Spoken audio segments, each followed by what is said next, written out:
Control. अब version control start करने से पहले मुझे आपसे एक सवाल पूछना है, क्या आपके संग कभी ऐसा हुआ है आपने बहुत सारे 200 लाइंस या 300 लाइंस का कोड लिखा हो और फिर गलती से आपसे डिलीट बटन दब गया हो और आपका पूरा का पूरा कोड चला गया हो? ओके, मेरे संग ऐसा बहुत होता है।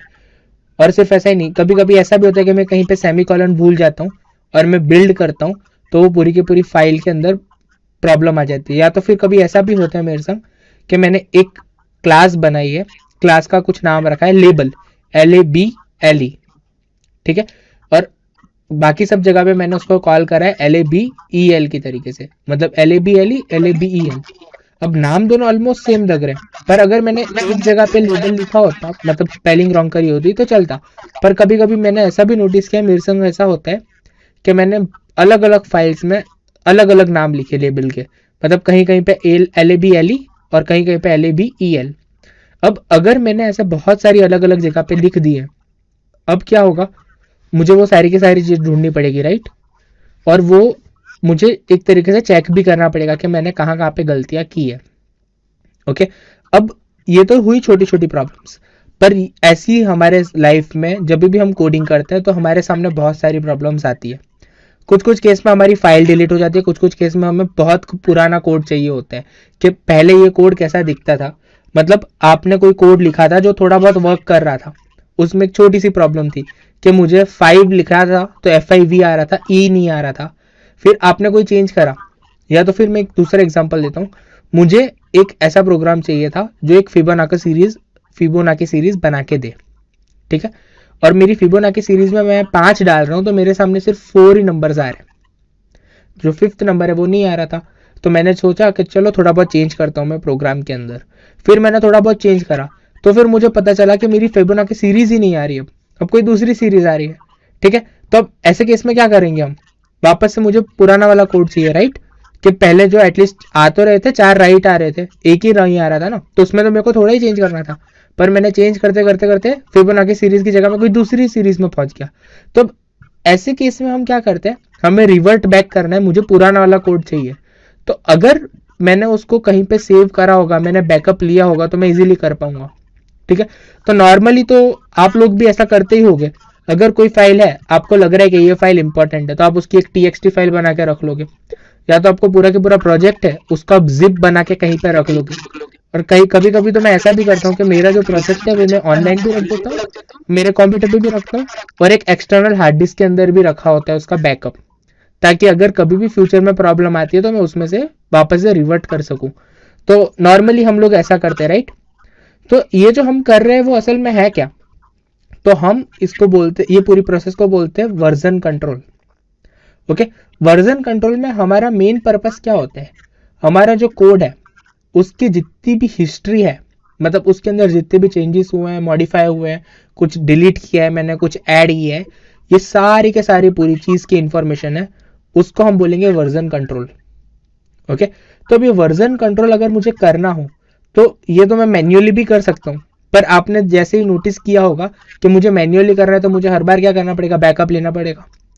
ओके, अब आप ही एक बार अज्यूम करो, मेरी अगर ये तो छोटा प्रोजेक्ट है, फिबोनाची सीरीज है, कुछ KB में है, तो उसके मैं बहुत सारे बैकअप लूंगा तो चलेगा। पर ऐसा समझो कि मैं रोज 5 या 6 चेंज कर रहा हूँ एक प्रोजेक्ट में, मेरा जो पूरा प्रोजेक्ट है वो है 25 MB, या तो फिर आप अभी के लिए ऐसा समझ लो 250 MB का है, ठीक है। अगर मैं उसको 4 बार बैकअप लेता हूं तो वो डायरेक्टली ऐसे ही 1 GB तक पहुंच गया, ठीक है। अगर आप ऐसे नोटिस करोगे तो अगर नॉर्मल छोटा प्रोजेक्ट है तो आपको कोई फर्क ही नहीं पड़ता है, क्योंकि आपके पास बहुत सारी स्टोरेज अवेलेबल है। पर अगर आपका प्रोजेक्ट बड़ा है तो अगर आपको उसको रोज का रोज बैकअप लेना हो तो वो डिफिकल्ट पड़ता है, अगर आप मैन्युअली ले रहे हो तो, ठीक है। तो ऐसे सिनेरियो से बचने के लिए हमारे पास एक दूसरा टूल अवेलेबल है अभी के टाइम पे, जिसको हम बोलते हैं वर्जन कंट्रोल सिस्टम, ठीक है। अभी के टाइम पे इंटरनेट के थ्रू आप बहुत सारी अलग अलग वर्जन कंट्रोल सिस्टम्स यूज कर सकते हो। अब वर्जन कंट्रोल सिस्टम है, उसका एक छोटा सा पार्ट है जिसे बोलते हैं हम SCM, ठीक है। अब वर्जन कंट्रोल के बहुत सारे काम अलग अलग हमने पहले ही डिवाइड कर दिया। सबसे पहला काम क्या, वर्जन कंट्रोल नाम से ही पता चल रहा है, उसका काम खाली कितना है, उसके अलग अलग वर्जन को कंट्रोल करना, जैसे कि 1.1, 1.2, 1.3। पर यही सिर्फ वर्जन नहीं हुआ, आपने जो मंडे को चेंज किया था उसका आपने कोई दूसरा नाम दिया हुआ है, तो वो भी मेरे कोड का कोई वर्जन है। मतलब वो मेरा हिस्ट्री में कोई स्पेसिफिक डेट का कोई स्पेसिफिक वर्जन है, हमारे ही कोड का वर्जन है, राइट। तो उसको भी हम बोलेंगे एक तरीके से हमारे कोड की हिस्ट्री। तो अगर मुझे ये सब चीज़ों को ट्रैक करना है, इसमें से कोई इंफॉर्मेशन निकालनी है, तो हमें क्या यूज करना पड़ेगा, वर्जन कंट्रोल। ठीक है, तो हम सबसे पहले देख लेते हैं वर्जन कंट्रोल में क्या होता है। तो वर्जन कंट्रोल के अंदर हम लोग सबसे पहले वर्जन को पूरी इंफॉर्मेशन रखते हैं, कौन सा वर्जन करंट वर्जन है, कौन सा वर्जन प्रीवियस वर्जन है, स्टार्टिंग का वर्जन कौन सा था। ठीक है, अब उसके अंदर वर्जन कंट्रोल में एक और चीज होती है जिसको बोलते हैं सोर्स कोड मैनेजमेंट, SCM। ठीक है, वर्जन कंट्रोल का एक छोटा सा पार्ट है। अब वर्जन कंट्रोल के अंदर सोर्स कोड मैनेजमेंट का काम होता है कि जो हमारा मॉडिफिकेशन हुआ है कोड के अंदर उसको ट्रैक करना। ठीक है, अब ये है ना, एक तरीके से इसका बैकअप नहीं बनाएगा, वो खाली क्या करेगा, जैसे आपने आज के दिन 5 लाइन लिखी है, अगले दिन आपने उसमें 6ठी लाइन ऐड करी है, तो वो खाली क्या रखेगा कि अब भी मेरे पास टोटल 6 लाइनें हैं, उसमें से पहले मेरे पास सिर्फ 5 लाइनें थी, तो ये पूरी के पूरी ऐसी हिस्ट्री रखेगा। अब यहाँ पे आप कुछ नोटिस करना, हम पूरा के पूरी चीज का बैकअप नहीं ले रहे, हम क्या कर रहे हैं, हम खाली वो याद रख रहे हैं कि कौन सी चीज चेंज हुई है। हमें पूरा का पूरा, अगर कोई कोड है मेरा, वो मैंने आज के दिन 25 MB की मेरी फाइल है, उसके अंदर अगर मैंने, या तो 250 MB की फाइल लेते हैं क्योंकि वो इजी रहेगा, तो 250 MB की फाइल में मैंने एक लाइन चेंज करी, तो वो सिर्फ और सिर्फ एक लाइन ही लेगा जो कुछ KB में होगी उसकी हिस्ट्री। पर अगर आप उसका मैन्युअली बैकअप लोगे तो पूरी की पूरी 250 MB का बैकअप कर दोगे, राइट। तो ऐसे केस में क्या होगा, आपके पास बहुत बड़ी फाइल हो जाएगी। तो उसके लिए SCM खाली हिस्ट्री को ही याद रखता है, मतलब जितनी इंपॉर्टेंट चीज है जो चेंज हुई है हमारे कोड के अंदर, सिर्फ और सिर्फ उतना ही पार्ट याद रखेगा। ओके, अब जो हमारा सोर्स कोड है वो लार्ज स्केल प्रोडक्ट के लिए प्रोजेक्ट होता है अगर हमारा कोई, तो वो बहुत जल्दी चेंज होता है, और सिर्फ उतना ही नहीं, अब जो हमारा छोटा सा चेंज है उसकी वजह से इफेक्ट भी बहुत बड़ी आती है। मतलब क्या होता है कि अगर मेरा कोई प्रोजेक्ट है जो मल्टी चेन में चल रहा है, मल्टी चेन का मतलब मेरा प्रोजेक्ट है, मेरे प्रोजेक्ट का इस्तेमाल करके कोई दूसरा बंदा अपना प्रोजेक्ट रन कर रहा है, और उस हिसाब से उसका प्रोजेक्ट हमारे प्रोजेक्ट के ऊपर बेस्ड है, ऐसा बोल सकते हैं हम। अगर मैं कोई मेरे प्रोजेक्ट में चेंज कर रहा हूँ, उसकी वजह से कोई प्रॉब्लम आ रही है, तो सिर्फ मुझे ही इफेक्ट नहीं करेगी, वो हमारे आगे वाले कोड को भी करेगी। और अगर इसी चीज की पूरी चेन बनी हुई है, मतलब अगर एक प्रोजेक्ट में या तो एक जगह पे प्रॉब्लम आती है, तो उसका पूरा इफेक्ट एंड तक दिखेगा, मतलब बड़ी एप्लीकेशन पे भी उसका इफेक्ट दिख सकता है। ठीक है, तो अगर गलती से आप कोई चेंज कर देते हो जिसकी वजह से एरर आ रही है, या तो फिर आप कोई फाइल गलती से डिलीट कर देते हो, ऐसे केस के अंदर बहुत प्रॉब्लम्स क्रिएट होती है। ये जो प्रॉब्लम्स है उसको सॉल्व करने के लिए हम यूज करते हैं सोर्स कोड मैनेजमेंट, जो वर्जन कंट्रोल का पार्ट है। ठीक है, तो SCM जो टूल्स अवेलेबल है SCM के अंदर, वो ज्यादातर क्या करते हैं, हिस्ट्री को ट्रैक करते हैं, जैसा मैंने बोला। दूसरा चीज वो क्या करते हैं, वो ये जो हिस्ट्री होती है उसको सेव करते हैं एज अ रिवीजन। ठीक है, उसका टेक्निकल वर्ड है रिवीजन।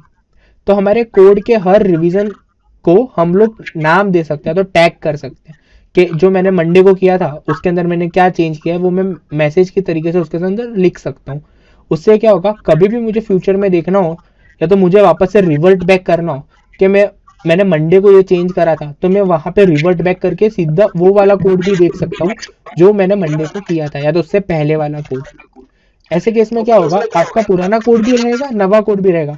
आपको कुछ समय के लिए हिस्ट्री में जाके देखना है, मतलब आपको पास्ट का कोड देखना है, तो आप उसके अंदर ही पुराने रिवीजन में आके देख सकते हो कि ये रिवीजन में मेरा कोड कैसा दिखता था। उसके बाद आप वापस से चले जाओ करंट रिवीजन में। अगर फ्यूचर में आपने कुछ नोटिस करा कि मैंने ये चेंज करा, ये तो अच्छा नहीं है, ऊपर से इसकी वजह से प्रॉब्लम हो रही है, तो आप क्या कर सकते हो, वापस से रिवीजन में बैक जाके उसको अप्लाई कर सकते हो, मतलब उसको ही अपना करंट वर्जन बना सकते हो। तो उसके आगे का जो पूरा कोड होगा वो क्या हो जाएगा, वो वहां पे रहेगा कोड। मतलब अगर फ्यूचर में आपको वापस से वो कोड को रीयूज करना है तो आप ऐड कर पाओगे, पर आपका करंट वर्जन कौन सा हो जाएगा, जो आपका हिस्ट्री वाला वर्जन था वो। तो ये सारे फीचर्स SCM आपको प्रोवाइड करता है। ठीक है, सिर्फ इतना ही नहीं, अब SCM का सबसे इंपॉर्टेंट दूसरा काम यह है कि इसके अंदर 2 अलग अलग पार्ट में वर्क होते हैं। तो SCM है, नॉर्मली हम जब वर्जन कंट्रोल की बात करते हैं वो हम लोग ऐसा सोच रहे हैं कि हम लोग सिर्फ मेरे कंप्यूटर के अंदर जो सोर्स कोड पड़ा है उसकी बात कर रहे हैं, पर जब हम सॉफ्टवेयर इंजीनियरिंग के अंदर वर्जन कंट्रोल की बात करते हैं तो मेरे पास पूरी की पूरी टीम है। एक टीम के अंदर 5 लोग हैं। अब 5 लोगों के बीच में अगर मैं कोई एक फाइल चेंज मॉडिफाई करने दूंगा तो उसको उसका वर्जन कंट्रोल करना बहुत डिफिकल्ट हो जाएगा, राइट। तो ये पूरी प्रोसेस भी SCM ही हैंडल करते हैं। तो SCM के अंदर हमने पूरी की पूरी प्रोसेस को 2 पार्ट में डिवाइड किया हुआ है। तो अभी तक जो मैंने सिंगल पीसी पे होने वाली प्रोसेस बोली उसको हम बोलते हैं लोकल SCM, मतलब जो आपके ही कंप्यूटर पर रह के आपके कंप्यूटर के अंदर वाली फाइल्स को चेंज करेगा, उसको बोलेंगे लोकल SCM। वैसे ही वर्जन कंट्रोल के अंदर SCM का दूसरा पार्ट है जिसको बोलते हैं सेंट्रल SCM। सेंट्रलाइज्ड SCM में क्या होता है, आपके जो भी प्रोजेक्ट्स हैं, जो 5 अलग अलग लोग वर्क कर रहे हैं, वो पांचों 5 का प्रोजेक्ट आपको मर्ज करके आपकी एक जगह पे रहेगी फाइल। मतलब जैसे कि मैंने आपको लास्ट टाइम जो एग्जांपल दिया था, एक मेरे बड़ा वेबसाइट बनाने का ऑर्डर है जिसके अंदर लॉगिन पेज है, जिसके अंदर प्रोफाइल पेज है, जिसके अंदर होम पेज है। तो 3 अलग अलग डेवलपर को मैंने अलग अलग पेज बनाने बिठा दिया है। तो जब भी 3 डेवलपर अपने अलग अलग पेजेस बना लेंगे और वो क्या करेंगे, उनके लोकल वर्जन कंट्रोल यानी लोकल SCM के अंदर सेव करेंगे, राइट। फिर क्या होगा, वो जो लोकल SCM में सेव हुए पेजेस है उसको वो वहां से कर देंगे पुश, कहाँ पे, तो सर्वर पे। अब ये पुश वर्ड है वो मैंने इसलिए यूज किया है क्योंकि गिट यही वर्ड यूज करते हैं, पर ये जो होता है इसको हम ट्रांसफर भी बोलते हैं रिवीजन के अंदर। मतलब अलग अलग ऐप के अंदर उसके लिए एक अलग अलग टर्मिनोलॉजी है। तो नॉर्मली हम लोग क्या करेंगे, लोकल पे हम लोग वर्क करेंगे, उसको क्या कर देंगे, ट्रांसफर कर देंगे सेंट्रलाइज्ड पे। तो सेंट्रलाइज्ड SCM होता है, उसका काम क्या है, उसके अंदर उसको वर्जन कंट्रोल का ऐसा कुछ नहीं करना होता है। उसका मेन काम क्या होता है, अगर 5 जगह से उसके पास कोड आ रहा है तो बहुत सारी जगह से कोड आ रहा है, उसको वो सारे के सारे कोड को मर्ज करना है। मर्ज करना इन द सेंस, मतलब मैं एक एग्जांपल देता हूँ, मैंने वही बोला जैसे कि 4 फाइल है मेरे पास, एक बड़ा प्रोजेक्ट है जिसके अंदर 4 अलग अलग फाइल है, होम पेज, लॉगिन पेज। तो मैंने 3 अलग अलग लोगों को काम दिया हुआ है, राइट। अब तीनों 3 लोगों ने अपना काम करके एक संग अपलोड किया, तो मेरे पास अब 3 फाइल आएगी। अब आप नोटिस करोगे अगर ये पेजेस को देखा जाए तो मेरा लॉगिन पेज कंफ्लिक्ट नहीं कर रहा है मेरे प्रोफाइल पेज के साथ, ना मेरा प्रोफाइल पेज कर रहा है होम पेज के साथ। पर अगर कोई 2 डेवलपर है वो एक ही टाइम पे अगर एक ही पेज पे वर्क करेंगे तो क्या होगा, तो एक कंफ्लिक्ट आएगा, राइट। मतलब मैंने भी वही लाइन पे चेंज करा, सामने वाले ने भी वही लाइन पे चेंज करा। अगर 2 ही डेवलपर एक टाइम पे एक ही फाइल में एक ही जगह पे चेंज करेंगे तो ऐसे केस में क्या होगा, ठीक है। तो अब यहाँ पे जो प्रॉब्लम आती है इसको सॉल्व करना डिफिकल्ट होता है। तो नॉर्मली अगर हम देखने जाएं तो अगर आप 2 अलग अलग जगह पे बैठ के एक फाइल में काम कर रहे हो कॉन्करेंटली, तो क्या ये पॉसिबल है मैन्युअली करने के लिए, ना पॉसिबल ही नहीं है। क्यों, क्या होगा, अगर आपने कोई फाइल में चेंज करा है, सामने वाले ने फाइल में चेंज करा है, फिर आप दोनों अगर आपको अगर एक दूसरे का कोड इंटरचेंज करना हो, मतलब आपको भी पूरा कोड चाहिए और सामने वाले को भी पूरा कोड चाहिए, तो क्या होगा, या तो आपका कोड और उसका कोड आपको मर्ज करना पड़ेगा अपने कोड के अंदर, या तो उसको आपका कोड उसके कोड के अंदर मर्ज करना पड़ेगा। इन शॉर्ट एक जगह पे हमें क्या करना पड़ेगा, पूरे के पूरे कोड को इधर से कॉपी करके उधर डालना पड़ेगा। अब अगर ये सिंपल चेंज होता तो चल जाता, पर अगर आपने पूरी फाइल के अंदर बहुत सारी अलग अलग जगह पे चेंज करा है और सेम चीज सामने वाले ने भी वही करा है, तो अब ये ढूंढना मुश्किल हो जाएगा कि यहाँ पे कौन सी लाइन, ठीक है।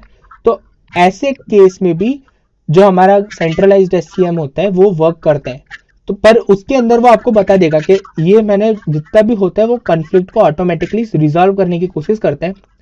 पर फिर भी अगर कोई कन्फ्लिक्ट बच जाती है, मतलब आपने दोनों ने सेम जगह पे चेंज करा, एक जगह पे आपने एक बंदे ने डाल दिया डबल इक्वल टू, एक जगह पे दूसरे बंदे ने डाल दिया नॉट इक्वल टू। अब ये दोनों चेंजेस है, आप देखोगे एक ही जगह पे एक ही लोकेशन पे है और चेंज अलग है, मतलब एक ने डबल इक्वल टू लिखा है, एक ने नॉट इक्वल टू लिखा है। अब यहाँ पे तो बहुत बड़ी कन्फ्लिक्ट आ रही है। अब अगर वो डबल इक्वल टू रखेगा तो सामने वाले का कोड गलत हो जाएगा, और यहाँ पे नॉट इक्वल टू रखेगा तो ये बाजू वाले का कोड गलत हो जाएगा। अब जब ऐसे कोई कन्फ्लिक्ट आती है जो कंप्यूटर सॉल्व नहीं कर सकता मैन्युअली या तो फिर ऑटोमेटिकली, तो उस टाइम पे वो क्या करेगा, वो कन्फ्लिक्ट को रेज करेगा ताकि यूजर के सामने वो कन्फ्लिक्ट दिखे और वो खुद मैन्युअली सॉल्व कर पाए, ठीक है। तो ये पूरा के पूरा काम होता है किसका, centralised SCM, source code management. तो जो हमारा वर्जन कंट्रोल होता है उसके अंदर ये पूरी प्रोसेस होती है, आपका लोकल पे सोर्स कोड मैनेज करना और सेंट्रलाइज्ड यानी आपके जो सारे कोड है उसको ट्रांसफर करके वहां पे सेंट्रलाइज्ड पे लाके उसको मर्ज करना और फिर उसको वर्जनिंग करना। ये पूरा काम होता है सेंट्रलाइज्ड सोर्स कोड मैनेजमेंट का, ठीक है। अब जो most commonly use source code management है वो टूल्स हैं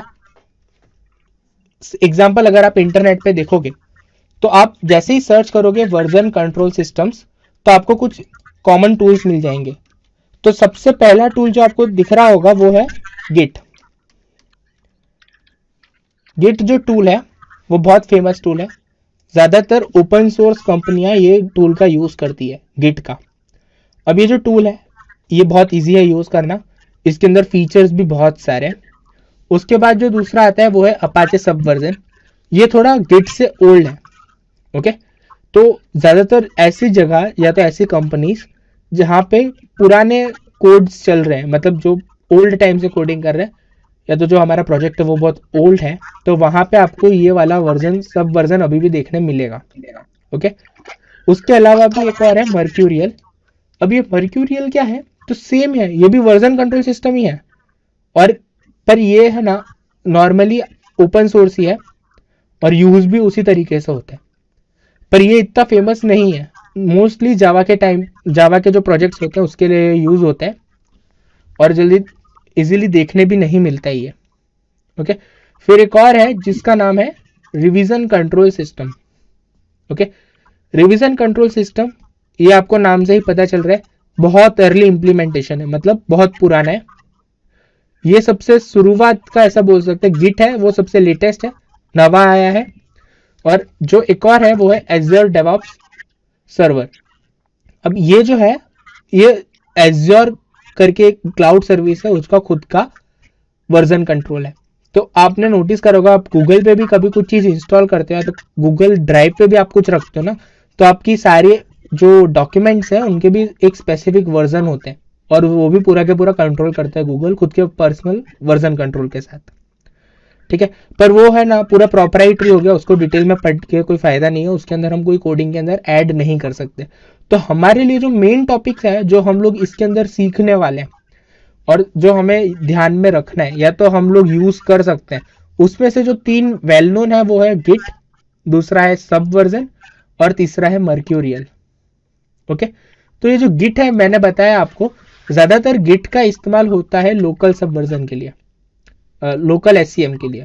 मतलब जैसे हमने अभी थोड़ी देर पहले डिस्कस किया था राइट, कि हम लोगों के पास 2 ऑप्शन होते हैं, एक सेंट्रलाइज्ड होता है और एक लोकल होता है। तो ये नॉर्मली आप गिट अपने कंप्यूटर में डाल सकते हो लोकली और आप उसको कोई सर्वर के संग कनेक्ट कर सकते हो। ठीक है, तो गिट के जो मोस्ट फेमस सर्वर्स है वो 2 ओपन सोर्स है जहां पे आप कोई भी कोड रख सकते हो। वो पहला है गिटहब।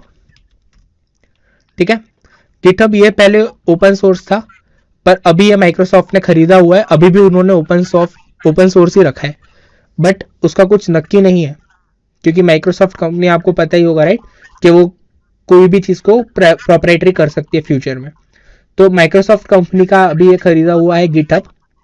ये भी एक ओपन सोर्स प्लेटफॉर्म है जहां पे आप गिट की रिपोजिटरीज रख सकते हो, मतलब आप अपना सॉफ्टवेयर या तो कोई भी पूरी की पूरी फाइल्स रख सकते हो गिटहब के ऊपर। एक दूसरा इसका इम्प्लीमेंटेशन है वो है गिट लैब। ठीक है, गिट लैब में आपके पास 2 ऑप्शन है। अभी गिटहब और गिट लैब में आपने फर्क नोटिस किया होगा। गिटहब में क्या होगा, अगर आप कोई चीज रखते हो गिटहब पे तो वो चीज गिटहब के मेन सर्वर के ऊपर रहेगी, पर गिटलैब क्या करता है उसमें आपके पास 2 ऑप्शन है, या तो आप इनके खुद के सर्वर पे रख सकते हो जिसको हम बोलते हैं पब्लिक सर्वर, या तो आप खुद का प्राइवेट सर्वर क्रिएट कर सकते हो। मतलब आप अपने घर पे पीसी लगाओ, पीसी के अंदर गिटलैब यूज करो या तो इंस्टॉल करो और वो गिटलैब के अंदर आप खुद की रिपोजिटरी होस्ट करो। फिर आपको उसको इंटरनेट से कनेक्ट कर दोगे और आप उसको एक तरीके से ऑनलाइन लिंक कर दोगे, तो कहीं से भी आप बैठे बैठे वो वाले सर्वर को आप यूज कर पाओगे गिटलैब के। तो ये फीचर गिटलैब के अंदर अवेलेबल है, आप खुद का प्राइवेट सर्वर बना सकते हो। दोनों का काम ऑलमोस्ट सेम है। आपको क्या करना है, सेंट्रलाइज्ड रिपोजिटरी बनानी है, मतलब 5 लोग अलग अलग जगह से बैठ के कोई भी फाइल को यहाँ पे ट्रांसफर कर पाए और यहाँ से रिसीव कर पाए, और जो पूरा के पूरा रिवीजन कंट्रोल मैनेजमेंट का यूज है, हिस्ट्री देखना, कौन से फाइल ने कौन से बंदे ने कहाँ पे चेंज करा है, वो सब भी आप इसके अंदर पूरा के पूरा चेक कर सकते हो।